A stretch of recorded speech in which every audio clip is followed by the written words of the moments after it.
We got our friend Dan Roth again. Hey, Hi, yes. I recognize you. Hello, I'm back. Welcome back. I think we have a 2-for-1 here, actually. We do, we've got back you to back. twice, yeah. And you're going to talk about ASP.NET Core MVC and Razor Pages. That's right. In .NET 6, so take it away, sir. Great. Hello, everyone, again. I am Dan Roth. I'm a program manager on the ASP.NET team, and we're going to take a look at the new features in ASP.NET Core in .NET 6, specifically for Razor Pages and MVC, but we'll also take sort of a broad look at all the new things in ASP.NET Core, broadly speaking. So ASP.NET Core is a modern web framework for .NET. It has everything that you need to build rich, modern web UI, as well as powerful back-end services. Regardless of what type of app you're trying to build, whether it's a web app, server, or cloud, ASP.NET Core offers a complete and integrated solution for building your web applications. Now, there's a lot of new stuff in ASP.NET Core in .NET 6. And we're just going to cover some of the highlights here briefly. First of all, there's the new simplified getting started experience with minimal APIs. If you missed Stefan and Safia's talk earlier, make sure you go and check it out where they talk through all of the details of this new model. But we'll look at it a little bit ourselves as well. In .NET 6, you can get productive with your ASP.NET Core apps using .NET Hot Reload. All of the ASP.NET Core project types support Hot Reload. It is a cross-cutting .NET 6 feature. Faster performance and lower memory usage. Performance is part of our ASP.NET Core team's culture. Every release, we try and squeeze out even more performance, and this release, I hope, did not disappoint. We have better integration with front-end JavaScript frameworks in .NET 6 for folks that are building JavaScript with an ASP.NET Core backend. We also have improved support for client web UI with .NET and Blazor. Now, getting started with ASP.NET Core in .NET 6 is easier than ever before. We've dramatically simplified what it takes to build your first ASP.NET Core app. We've simplified the ASP.NET Core hosting model and then introduced a new minimal way to build APIs that we call minimal APIs with minimal effort, but without compromising on features and productivity. We've also updated all of the templates to use the latest C# features, top-level statements, global usings, file scope namespaces. We turned on null state checking in the templates as well. So definitely go and look at Safia and Stefan's talk about this topic, about min APIs. We'll only touch on them briefly here. Performance. .NET 6 is not just about simplicity. It's also about performance. The more performance, and the more efficient your server resource utilization. The HTTP request handling pipeline in .NET 6 is 5% faster than it was in .NET 5. And that's just across the board, sort of the core of the pipeline. For minimal APIs basically give you the performance of HTTP middleware, ASP.NET Core middleware, but with the flexibility and productivity of API controllers. Min API the equivalent min API for an API controller is about twice as fast in terms of throughput. Authentication in .NET 6 is much faster in ASP.NET Core. JOT token authentication is 40% faster than in earlier releases, and this is thanks to some really great work by the identity team at Microsoft in their JOT token parsing library. So this doesn't just benefit ASP.NET Core, it benefits anyone using that common library's functionality. MVC on Linux, we care about making sure ASP.NET Core runs great everywhere. On Linux, MVC is now 12% faster thanks to some optimization that we made around the logging pipeline to make that more efficient. We also have more efficient memory cache in .NET 6 with a 10% improvement in requests per second. And that's a gain on the cache Tech and Power benchmark. Much of the performance work that we do in ASP.NET Core is based on the Tech and Power benchmarks as a baseline. Memory usage is reduced in .NET 6. Working set for HTTPS connections is 70% less for idle WebSocket connections in .NET 6, a huge win. for HTTP2 and gRPC, a bunch of performance improvements there as well. We've made improvements to the HTTP client and its connection management, and protobuf serialization is 20% faster on .NET 6. So great performance improvements to look forward to. We also want web development to be fast, fluid, iterative, and productive. So we've made optimizations to build time and startup performance in ASP.NET Core across the board. One of those optimizations we made was redoing the Razor compiler, the thing that takes your Razor files and turns it into runnable code. We changed it from using its two-phase approach to instead use C# source generators. In addition to improving perf, this also enabled support for edit and continue in Razor files, as well as support for .NET Hot Reload. .NET Hot Reload is the ability to make changes to your code and apply them to the running app without having to rebuild it or restart it. It just gets patched into the running application. All of the ASP.NET Core project types support .NET Hot Reload in .NET 6. All right, for MVC and Razor Pages, here's the list of things that are new. We now have support for CSS isolation for your pages and views. This is a feature that we originally added to Blazor for Blazor components, where you could define a CSS style sheet that was specific to a single component, and it would be isolated to that component. And we've brought that feature over for MVC and Razor Pages as well. You can now have a cshtml.css file that's a companion to your pages and views. We've added support for async streaming in MVC so that you can return an async enumerable from your controllers and have that be asynchronously streamed down to the client without all of the entries having to be buffered in memory on the server. This was a collaboration done with the .NET Framework teams who work on the JSON serializer to plumb that all the way down through the stack. All of the ASP.NET Core templates have been updated to use the latest version of Bootstrap, Bootstrap 5.1. We've also done some simple improvements to the Open API support in ASP.NET Core, and we added support for optional parameters for view component tag helpers. I think this is a great example of our engagement with the GitHub community. This was one of the top voted items in the MVC backlog, and so we got it done in .NET 6. Thank you for all the feedback that you provide. You helped make this release successful. All right, so let's go ahead and take a look at some of these new features. Let's hop over here to Visual Studio. And what we're going to do is we're going to create a new project. And this time, we're going to create an ASP.NET Core web application. This one will be based on Razor Pages. All right, that looks like a fine name for this web app. And of course, we're going to use .NET 6, our new LTS release. So let's go ahead and create that. All right, so when you look at this project, I hope the first thing you notice is, wow, it does look simpler. Like there's just less stuff here. This project has been updated to use the new minimal hosting pattern in ASP.NET Core. So it doesn't have a startup class. You can still use startup classes in .NET 6. They're still absolutely supported. We have a very high compat bar for each of our .NET releases. But for new projects, this is a really nice and simple way to get started. If we look at Program CS, all of the logic that we would normally have in our startup class now is surfaced here. So up above, we have the place where we can configure our services for dependency injection. Here we're configuring the services for Razor Pages. And then down below, we configure our middleware request handling pipeline. This file is using the latest, greatest C# features. So we've got top-level statements. There's no need for a program main. There's no using directives at the top because we're using implicit usings. And then all the other files in the template are also taking advantage of file scope namespaces, and nullability checking is also enabled. OK, let's go ahead and run this and see what the app looks like.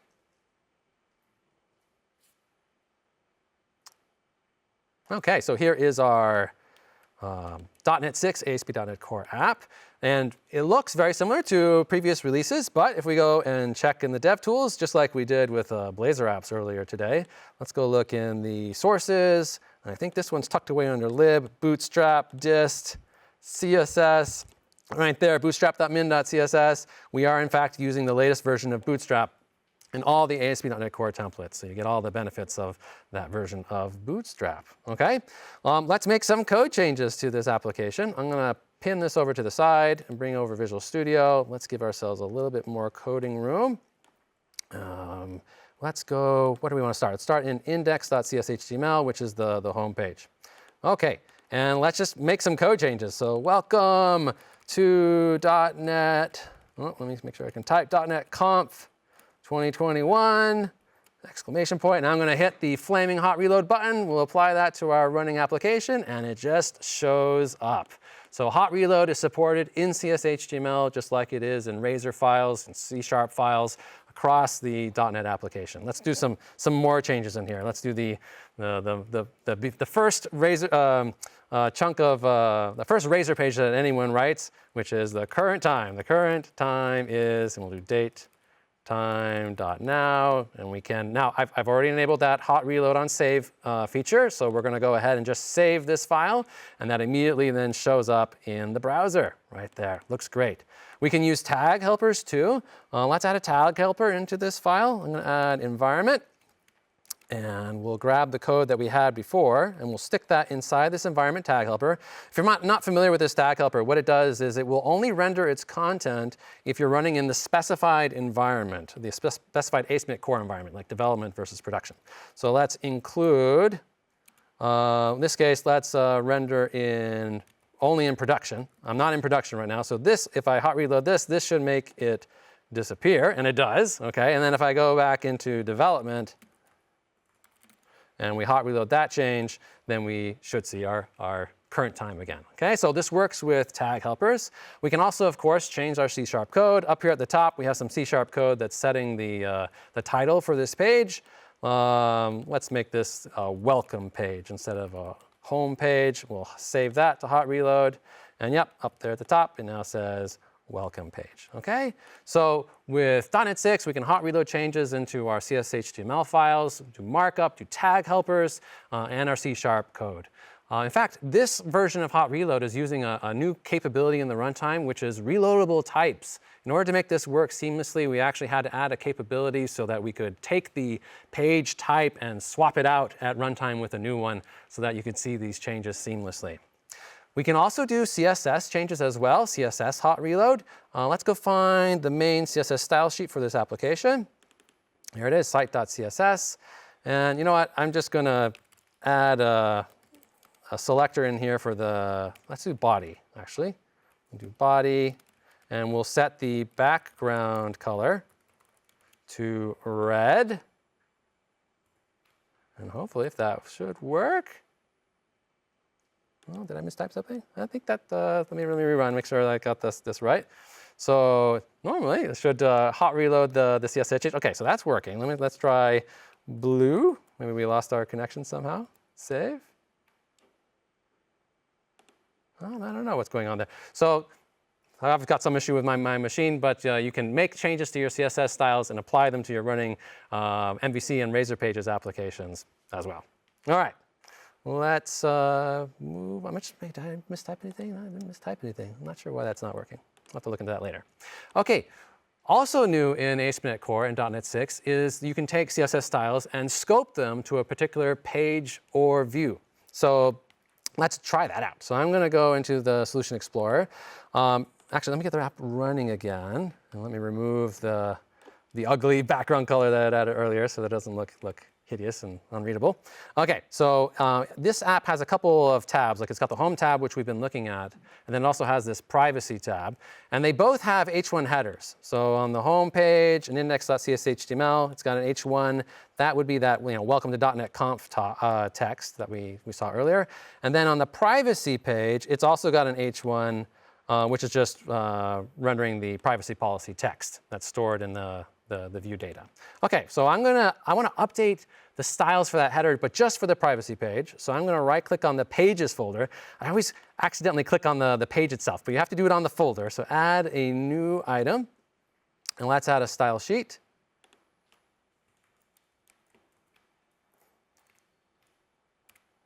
And we will name this a particular way. We're going to name this privacy.cshtml.css. And we'll save that. OK, so this style sheet, you can see now it's nested itself underneath our privacy.css.html page. We can add a style in here. And let's just do a broad selector. All H1s, we're going to try and set their color to, I don't know, pink. OK? Now this one I know I do actually have to restart the app. This will not be hot reloaded. I don't think we have hot reload support yet for page or view scoped styles yet. That's something we'll have to look at adding in a future release, but we can go ahead and rebuild. Okay, now notice that the heading on the home page hasn't changed. It's still black. If we go to the privacy page now, yeah, now that is pink, okay? So we are scoping that style just to that page. It won't affect any other pages in the application. This can be a convenient way to manage your CSS styles for your web apps. All right, next thing I want to show, let's take a look at async streaming. So for this, I'm going to close down this app. We'll go open up a different demo project. Yeah, this one right here. Okay, so async streaming is the ability to take some data that you're fetching asynchronously, like a collection of data, and have those items stream down to the client without having to buffer them all into memory. Now, in earlier .NET releases, when you take some data and you want to serialize it down to the client as JSON, you had to pass it through one of the JSON serializers, and the JSON serializers just didn't have built-in support for iasync enumerable. They just didn't have it yet, but that was added in .NET 6, so it's now available in the system text JSON serializer. And so we've wired that in now to our ASP.NET Core MVC so that you can use this from your web applications. Now to show you what difference this makes, I actually have two versions of the same API.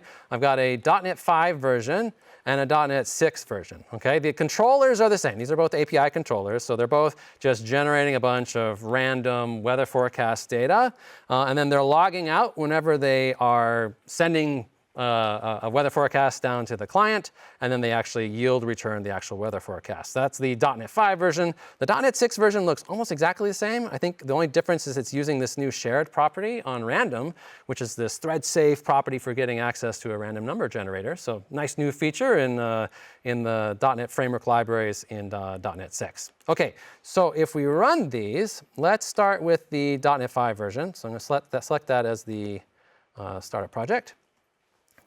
Now in .NET 5, there was no way to asynchronously stream all the data down to the client. So before it even sends anything, it has to read all of the data into memory, collect it, and then give it to the serializer. And so as you can see, the browser, it's just sitting there. It's not even doing anything. Let's just let that sit. Well, actually, let's check the output. See, are we actually, yeah, so we're sending weather forecasts. They're just not going anywhere. Let's try the .NET 6 version. So we'll switch, oh, not that one, this one, and we'll get that started. Now watch how this renders. So as we're enumerating over that async enumerable, each of the weather forecast instances are being able to be sent down to the client. Let's see if we can tell where we're at. So yeah, we're almost there on the .NET 5 version. So it's about, I think I had 500 weather forecasts that I wanted to stream down. And so supposedly when we hit 500, it should have finished buffering, and then we should see it pop up on the left-hand side. Yep, and there it is, okay? So this is showing the benefit in terms of time, but really the benefit here for async streaming is in terms of memory. Instead of on your server having to allocate all that memory to send a big payload, a collection of items down to the client, you can just send them one at a time. You don't need to hydrate them all into memory all at once. So that's async streaming with .NET 6, a nice new efficiency gain. Okay, let's go ahead and close these guys and free up our ports. All right, and we're back to here. Now, if you're building single-page apps with ASP.NET Core, like you have a Angular front end maybe, or a React front end, there are some nice improvements in .NET 6 for those scenarios. Well, first of all, we've updated our out-of-the-box templates for Angular and React with an ASP.NET Core backend to use the latest versions of those frameworks, Angular 12, Angular 17, at least the latest versions for now. We've also changed how those templates work. Now, in previous versions of .NET, we actually had framework support, like integrated framework support, for each of these front-end JavaScript libraries. It's like we had specific framework APIs for integrating with Angular or integrating with React. We basically had middleware that would orchestrate a proxying dance with their corresponding dev servers. The ASP.NET Core app would sit in the front, and it would then proxy requests to the Angular or React dev server in the back, even though technically that was sort of the front end of the application. And then when you published the app, all of the static file assets were collected into your ASP.NET Core app so they could all be hosted as a single application. The problem with this is that, well, it required framework integration for every JavaScript framework that we wanted to support. So if we wanted to do Vue or Svelte or whatever the new hotness is in the JavaScript world, well, you were kind of waiting on us to provide that support out of the box. So in .NET 6, we've completely flipped it around. We now leverage the proxying support in the development servers for these front-end JavaScript frameworks, which pretty much all of them have. So you stick the JavaScript development server in the front, where it kind of belongs, and it proxies requests for API calls to the ASP.NET Core backend. And this is all done just with some simple orchestration in the project template, and it scales much more naturally to other JavaScript frameworks. If you want to add a Vue template, you can just basically use our existing templates as a pattern, copy and paste some code, and you've got an ASP.NET Core and Vue application. So we think hopefully this will create a much nicer community of SPA templates and people using different JavaScript frameworks with ASP.NET Core. Now Javier Calvaro Nelson actually has a whole talk on ASP.NET Core SPA support that is, I think, on the third day of the conference early in the morning, so be sure to go and check that out. Blazor, of course, has a whole bunch of new features in .NET 6. We covered a bunch of these features earlier today. If you stay tuned after this talk, we will talk about the Blazor improvements specifically for component library authoring and show you all the goodness that we have there. There's also another talk tomorrow by Steve Sanderson on all the WebAssembly improvements in ASP.NET Core in .NET 6, in Blazor in .NET 6. Now, there are lots of other ASP.NET Core improvements that don't fit specifically in any of those themes. We now have HTTP 3 support, preview support in ASP.NET Core in .NET 6. HTTP 3 is the latest version of HTTP, and it has a completely new UDP-based transport called Quick. It addresses ahead-of-line blocking issues that could occur with HTTP 2. Please give it a try. Let us know how it's working for you.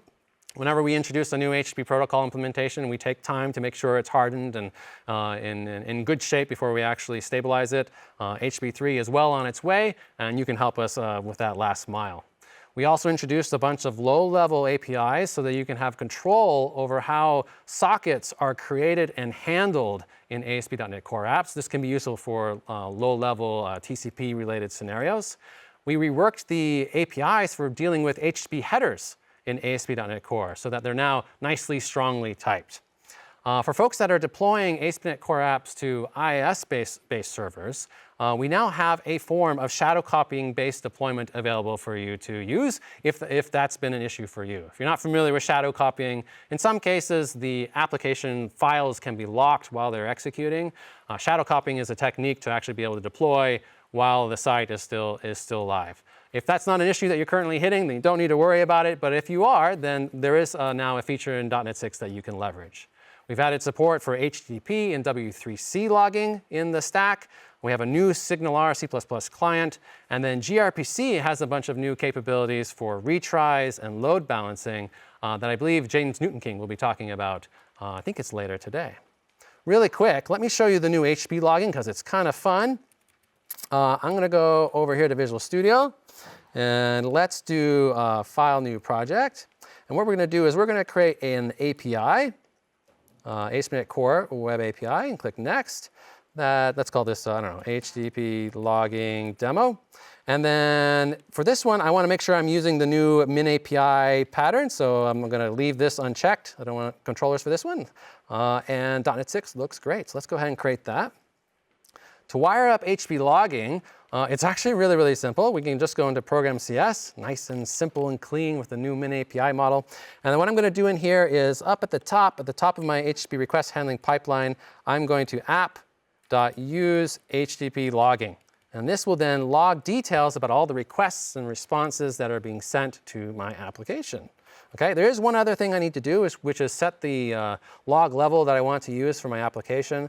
By default, in development, all the ASP.NET Core related logging is set to warning. We're going to need an information level for our HTTP logging, so I'm going to set this here, Microsoft.ASP.NET Core.HTTP logging, and we want to set that to information. Great, and I think that's all we got to do. So now if we run this and then look at the logging output in the console, so this is just a simple API endpoint. You can see we're getting all these log entries now where we're getting details about the requests and the responses. By default, you get sort of a property bag of information about the requests. If you want more, you can, of course, configure to add more by going into the configure services method and switching the options for your HTTP logging. So nice new feature. It can help you troubleshoot some of your, if you're having HTTP level issues with your APIs or endpoints. All right. And with that, make sure you check out all the ASP.NET Core talks at .NET Conf. Right after this talk, we're going to talk about next generation Blazor components. If you missed the previous Blazor talk or the Min API talk, be sure to go check those out. Saurabh Shirhati is going to be talking about diagnostics and observability for ASP.NET Core apps. That's tomorrow.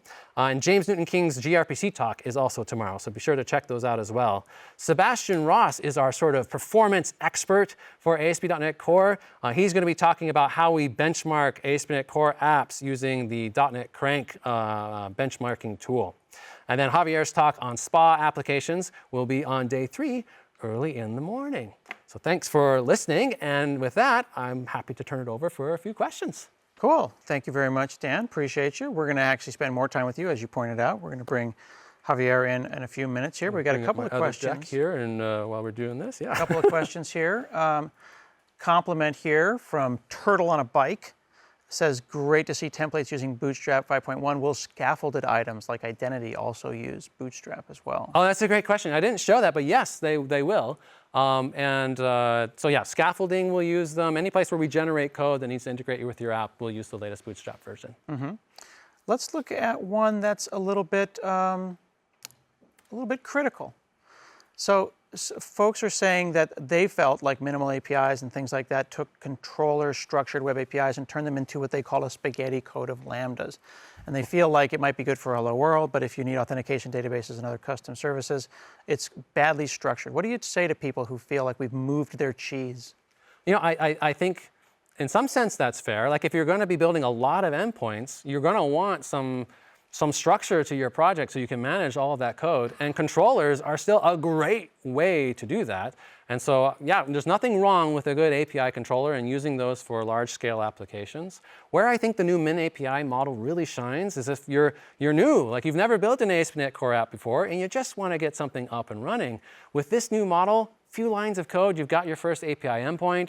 You can start adding, those map get, map posts inline in a single file, and that's good for growing up. And then maybe at some point when you're going to build something big, yeah, maybe you do move to a controller. There are patterns, of course, where you can take that code and separate it out into other C# files so that it's not all just in one file. And they're just effectively method calls. So there's nothing that prevents you from doing that. And I expect that people will start to develop those conventions around this pattern.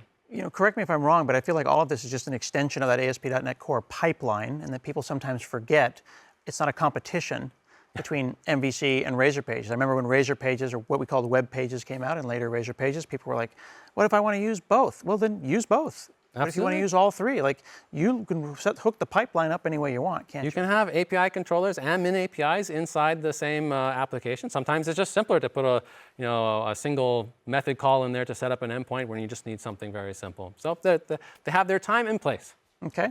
And then I don't understand this question. You'll have to explain to me here. They're saying, Daniel, can one import RCL pages and components at runtime in Blazor? Mark them as, I don't know what RCL is.